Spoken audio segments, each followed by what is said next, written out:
Yeah, so right now with me now, I've got Brother T, or should I call you TK Cooper?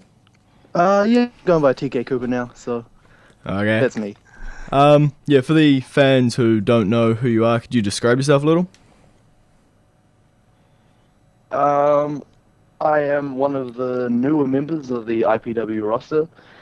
Um, I started in 2011. I debuted at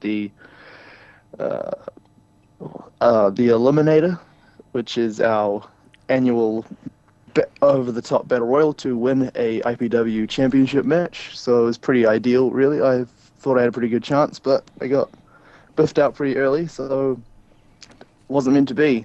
I'm also the half brother of IPW veteran Lil T, and that's me.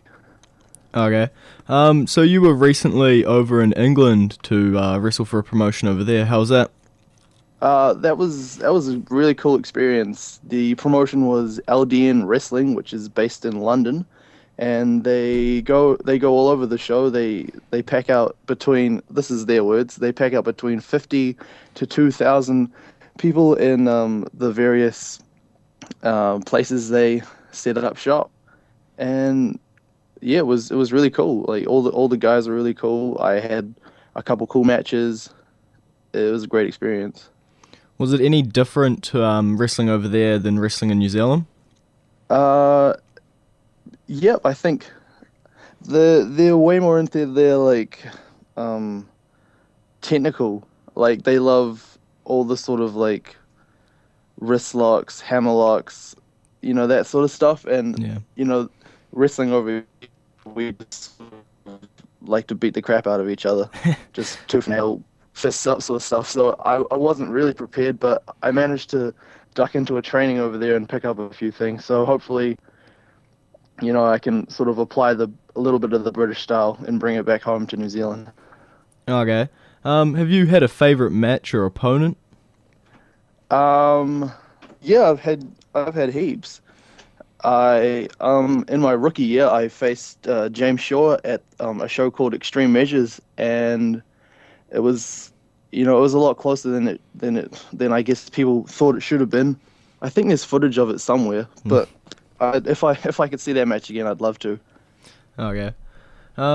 Recently, well, we all thought IPW was gone for good, but recently Steve Wrigley came in with a significant investor to revive the company. Yeah, I mean, I was in England when I heard about it, so I was in two minds about it because I was away when they announced the comeback show, so I couldn't make it. But at the same time, I was like, um, because basically I was in England to like continue this wrestling dream, because I thought we were done here. But now that it's back, I can't wait to just be a part of IPW again and get it all going. Yeah, you did have your tag team titles sort of stripped from you. Yeah, that was. I mean, I don't really know what to think about that because I mean I can understand that they sort of, we want to. Steve Wrigley and the investors sort of want to start from scratch and build it all up again. Start a new like IPW chapter, I guess, as cliche as that sounds. But at the same time, I thought I was doing fine as tag team champ. So, Yeah.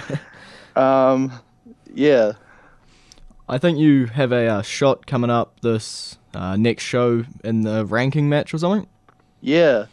I'm not really sure how these rankings work. I mean, Wrigley is pretty new to like the wrestling world, so I think he's just doing this all on the fly. So I'm not really sure how these rankings work, but yeah, hopefully me and T can sort out. I mean, Liger and Kurt Chaos have never teamed up, so essentially they shouldn't know what they're doing. And me and T have been doing this long enough that I guess we're like the veteran tag team. So you would think that we would come out on top next Saturday. So hope for the best. Hopefully. Um, do you think after the revival, I think we've seen a lot more of the. I think Wrigley's put a few people together in sort of mismatched teams, as we sort of saw with Ruben and Alfred. Sometimes they don't always turn out the best. Yeah. Do you see any competition so far in these sort of matched together teams? Well, from the photos, because I haven't actually all I've seen of the show is the write up. So Yep. all I've done is read about it and looked at the photos. So I guess from my point of view, I think the only real threat at the moment would be the team of Aaron Henry and Jacob Cross, because those guys are looking lethal. Yeah. Okay. If you, in their sort of prime, if you could wrestle anyone in a singles or a tag team match, who would you pick? Are we talking like New Zealand or just the world? The world. Oh, the world. Oh, jeez. Um, Singles, I would love to face Kurt Angle, Yep. and I think tag team, um, maybe Paul London and Brian Kendrick. Oh yeah. Yeah, They're quite a flippy type tag team. yeah, I think I could. I think I could hang with them. Okay. Um, since you sort of live in the tag team division down in New Zealand, what are you thinking of WWE's tag team division right now? Well, there was definitely a time when like you could tell that the emphasis was coming back on the tag teams, like the primetime players, the Usos, Justin Gabriel and Tyson Kidd. Like Justin Gabriel and Tyson Kidd like was a really random tag team, but like they were getting airtime. So you could tell that, someone cared about the tag teams again. And then now it's sort of doing it again. Like they have so many tag teams floating around, but there's not really like anything going for them. But I would love to see, like I don't want to sound biased, but I'm really into tag teams, and I wish that they would just do more with them because, you know, there's just so much different stuff you can do with four people as opposed to just two. Yeah, their tag team titles are sitting on the Shield right now, and their only competitors have sort of been more three-man teams that are being split down, or Big Show and Mark Henry sort of type teams. Yeah, When you've got the that's guys true. like Usos, primetime players, and all of them that could come out and put on a great match with the Shield. Yeah, definitely. Do you have any plans in the future? Well, I want to go to, well, not what, I'm going to Australia. I'm going to Adelaide to train with Zero One the day after the show next weekend, and I'm staying there for 2 weeks and wrestling for this company called Snake Pit Wrestling. Okay. Yeah, so that's like a 2 week venture, get some experience over in Australia, and then hopefully go back to Adelaide in November for this for the Zero One show at the Barton Theatre, which is like their massive, like it's sort of like a WrestleMania-esque show for Okay. them. So yeah, I mean I got contacts over there, so I'd like thanks to Zero One, so I'd love to be a part of that and just keep like learning. Yeah. But then 2014, hopefully, follow in the footsteps of Travis Banks and go to America for a little bit and get some training over there too. Because, it's everyone's dream to make it to the top, so go start somewhere. Fair enough. Um, we've seen WWE have sort of a fascination with the social media and Twitter. I think you're pretty active on Twitter yourself. At Pure TKC, that's me. Yeah. What do you think about the use of social media in today's wrestling now? Uh, I guess, again, I'm in two minds. I mean, like, Twitter is great because you can just, like, chat to anybody you want. They won't necessarily reply, but at least you've sent something to them. But again, it's becoming a little bit invasive. Like, you're just too a part of people's lives with social media these days, I reckon. Like, it's just too closely monitored by everybody.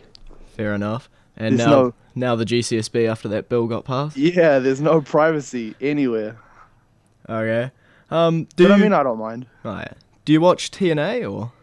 Yep. What about their sort of tag team division?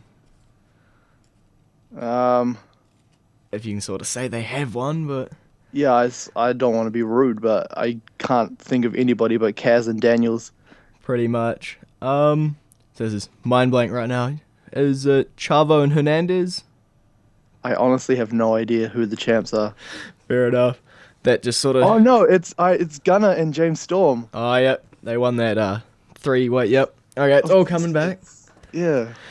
that sort of speaks to TNA Yeah. right now. Sure does. But yeah, so coming to IPW, their revival and everything, hopefully everything goes well. You've still got the Armageddons, I see, as well. Yeah, managed to hold on to those. Because I was up at the Hamilton one, saw True. quite a few good matches from you and your co-workers. Yes. Hopefully I'll be up at the Auckland one, can catch you Oh, that'd guys be again. great. Yeah, cool. But yeah, if anybody listening hasn't been to an IPW show, definitely suggest it. It's one of the better experiences I've had in my life. Cheers for the plug. That's right. And is there a technical name for the show, or is it just Impact Pro Wrestling Live? Yeah, I think Steve Wrigley has just spearheaded this one and slapped his name on it, and is just calling it Steve Wrigley Presents Impact Pro Wrestling. Okay. And that's August 31st? Sure is. Um, Doors open at 6:30. Show starts at 7. Tickets are $15 for adults, $8 for kids, and I will be on the show, so it'll be worth coming. Fair enough. Okay, well, it's been great talking to you. Cheers, Grady.